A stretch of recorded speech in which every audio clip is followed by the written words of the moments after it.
فکر کرنے بیٹھ گئے. حضرات محترم،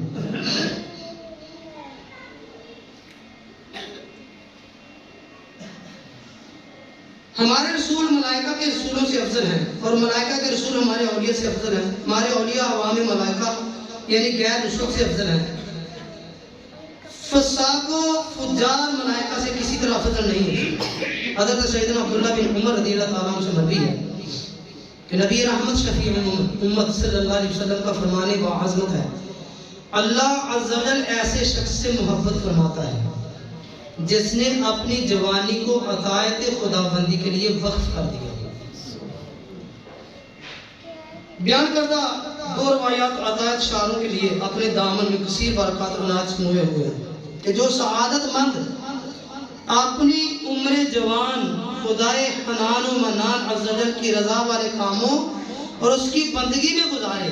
ناجائز خواہشوں اور بری خواہشوں سے اپنے دامن کو بچائے، اپنے آپ کو بچائے رکھے،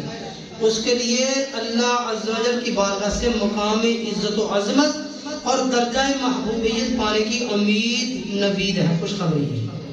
کیونکہ جوانی میں نفس کے منہ زور گھوڑے کو لگام دینا مشکل ہوتا ہے، اسی وجہ سے عبادت شباب یعنی جوانی کی عبادت کو زیادہ فضیلت حاصل ہے. جیسا کہ حکیم الامت حضرت علامہ مفتی احمد یار خان آئینی رحمۃ اللہ تعالیٰ علیہ تعریف فرماتے ہیں، جوانی میں گناہوں سے بچے اور رب عز و جل کو یاد رکھے، چونکہ جوانی میں عذاب قوی طاقتور اور نفس گناہوں کی طرف زیادہ مائل ہوتا ہے، اس لیے اس زمانہ کی عبادت بڑھاپے کی عبادت سے افضل ہے.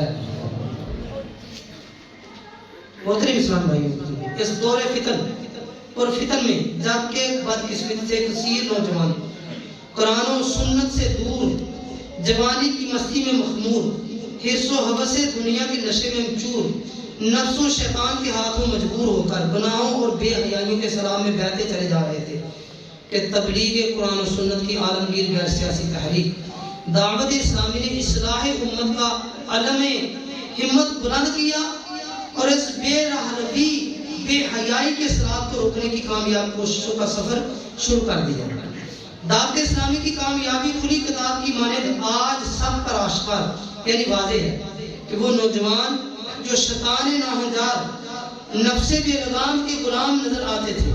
خوش قسمتی سے دعوت اسلامی کے مدنی ماحول سے وابستہ ہوئے تو ان کی بے رونق زندگیوں میں مدنی انقلاب کی بہار آ گئی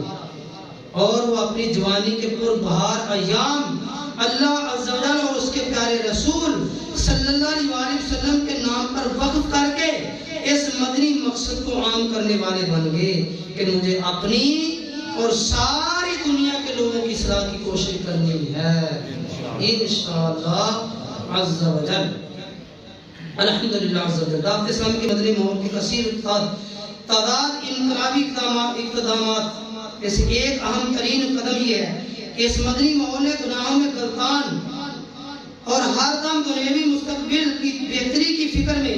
پریشان رہنے والے نوجوان کو شاہراہ تقویٰ پر رمضان یعنی چلنے والا فکر آخرت کے لیے مصروف عمل کر دیا. اسی مدنی ماحول کی برکت سے کثیر بہت زیادہ نوجوان اسلامی بھائی دنیاوی رنگینیوں اور جوانی کی غفلت شعاریوں سے منہ موڑ کر راہ خدا کے لیے وقف ہو گئے. اسے دعوت اسلامی کی اصطلاح میں وقف مدینہ کہا جاتا ہے. مقبول جہاں بھر میں ہو دعوت اسلامی، صدقہ تجھے اے رب غفار مدینے کا. دعا کہ اللہ تعالیٰ سانوں جوانی دے وچ اللہ پاک کو یاد رکھنے دی توفیق عطا فرمائے، اپنی آخرت دی فکر دی توفیق عطا فرمائے اور آقا کریم صلی اللہ علیہ وسلم دی ذات مبارکہ نال محبت کرنے دی توفیق عطا فرمائے اور آقا علیہ الصلوۃ والسلام دے طریقے دی زندگی گزارنے دی توفیق عطا فرمائے. آمین بجاہ النبی امین وما علینا